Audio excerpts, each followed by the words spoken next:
Okay, let me start with my name. I'm Ben Robichaux. I'm from the Southeast. I've been bouncing around the Southeast my entire life. I'm originally from southeastern Louisiana, about 45 minutes outside of New Orleans. I lived in Athens, Georgia for about 4 years where I did my graduate school studies, and now I have my first big person job, university job in Elizabeth City, North Carolina at Elizabeth City State University. So I've been bouncing all around, haven't quite broken out of the Southeast, so. What was the name of your piece? The name of my piece is Innocent Machine. Compositional style. Compositional style, well, I would describe my compositional style as postmodern, essentially taking a lot of styles into account, but not really committing concretely to one. There have been a number of movements in composition like minimalism, spectralism, 12-tone serialism, where a composer essentially committed to a single style without really veering from it, and if they did, not very far. And I like to, take harmonic, formal, rhythmic influences from all of those and use the eclectic combination of all of them to inform my process and my style. Cool, great answer. Thank you. Space. Okay. There you go. Okay, have you entered many composition contests before? Oh, yes. I'm of the mindset that if you have a piece, if you have a good recording and your score looks nice, then just send it out, especially if it's free. There are plenty of resources out there for composers, the American Composers Forum, Composer Site, where people are constantly asking for new music. You just have to know where to look. And if you know where to look and you find something that fits a piece, then I'm of the mindset to send it out. I mean, I'm not going to be selfish or picky about where I send my music. I just want performances, and I want people to hear what I've done. And for opportunities like this, where I get to travel to a place, hear my music performed by a high-quality ensemble, I mean, I'll put my pieces out there for as many opportunities as possible to get something like this. Okay. So was there something unique about the Rapido competition that drew you in?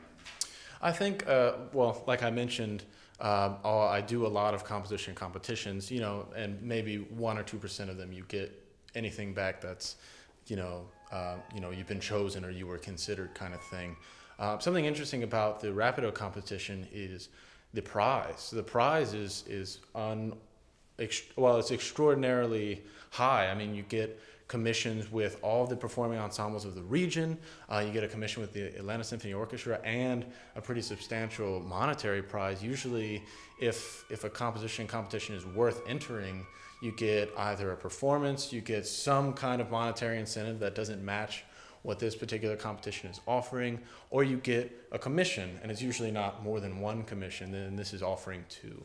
So it's unique in that the stakes as far as what is being offered are high. And, just for the people that aren't winning, like myself, this is the second performance I'm getting just being a finalist in this competition. So even if I don't win grand prize, I'm still getting a lot more payback than a lot of competitions, a lot of offerings at other places will give you. So it's great in that regard, I'll say that. Okay. Did you find the 14-day constraint easier or more difficult than you had? I wouldn't say it was more difficult. Composers differ in their ability to write quickly. There's a term that we use for it. It's prolific. Like if you are a prolific composer, then a lot of times you are more often than not being considered or being, encouraged to slow down. Like take some time and reflect on this. But I know plenty of composers who, a 4 to 6 minute piece for 3 instruments in 2 weeks is not a slap on the wrist, but it's not necessarily constrained so much as, okay, here's my ability, here's my chance to put my prolific nature to the test. And I consider myself a prolific composer. I know composers that are far more prolific than I am, but I still feel prolific enough that 2 weeks didn't feel like constraining. It was just like, okay, I'm not going to give myself that extra reflecting time. I'm just going to go, and then, reflect as I write kind of thing. If you had more than 14 days, would your piece have been better? I don't think so. I mean, better is such a, what does it mean? I would say that if I had 14 days, it would be different.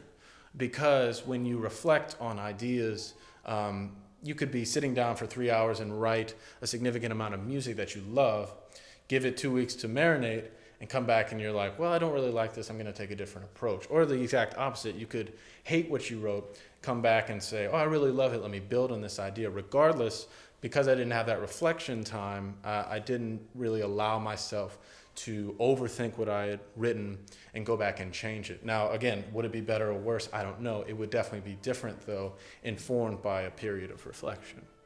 Okay. Let's see. Well, how can a composition contest be of benefit to a composer? Well, I mean, this is a field where, in large part, where we live and breathe is in academia. And I think competitions like this give us an opportunity to actually break out of like university walls or, the typical venues where you would find contemporary compositions. And so competitions like this are oftentimes a necessary thing that we do. And there's split feelings on in the composition world, like where competitions should be, thought of. The composer Bela Bartok has this famous quote that says, "Competitions are for horses." And my professor said that his teacher, Shulamit Ran, had that quote in her office, like behind her desk. But Shulamit Ran won the Pulitzer Prize, so he would always point that out. It's like, oh, competitions are for horses, but the biggest prize that we have is a competition. So I'm all for it. It's the very same thing that you kind of asked earlier, like, do you enter stuff like this a lot? And my answer would be emphatically yes. I think it's important. All right. Did you learn anything about yourself in this process? About myself? I mean, I've never actually, like I mentioned, being a prolific composer, but what I learned from the process of writing a piece in an actual contest that puts to test how well I can write music quickly, I learned that, I can put together a piece that I can be proud of, that I can be comfortable with, that I feel like is developed well and stands up to scrutiny in 14 days. And, just being picked as a semifinalist, that felt like validation enough. That like, okay, it does, I'm not the only person that thinks that this quickly written piece is valid. Cool. Has this process, writing on the deadline, has it influenced any successive pieces? Well, I would say yes, mainly because I'm finishing up this other piece that I'm taking a long time on.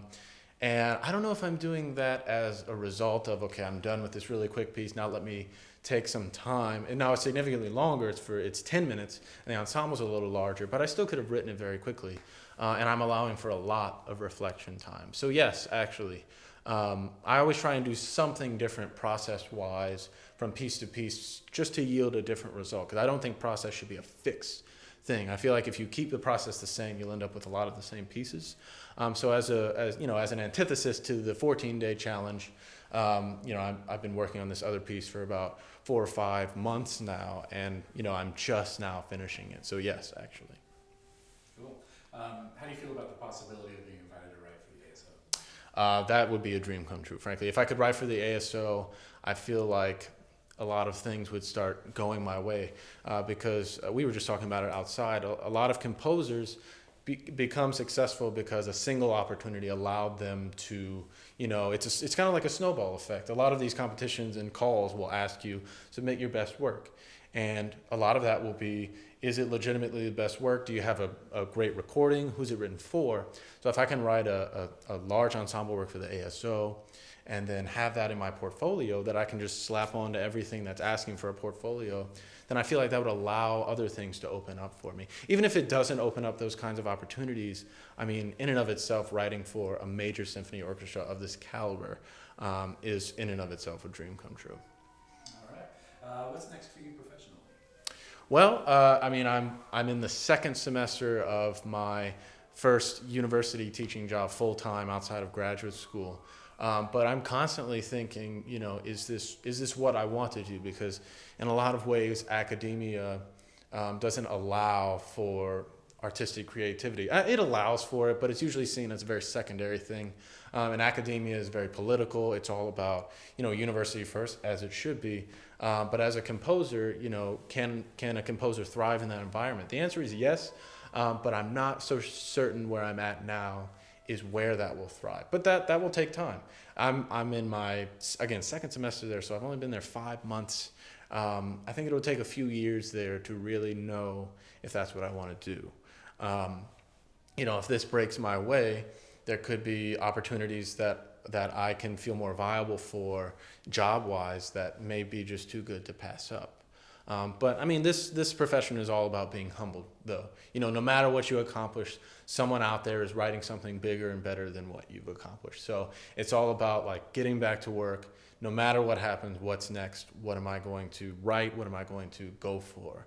And then I mentioned like 2 or 3% of the time, these things will go your way if you are legitimately like, I can compete for this. I have good materials.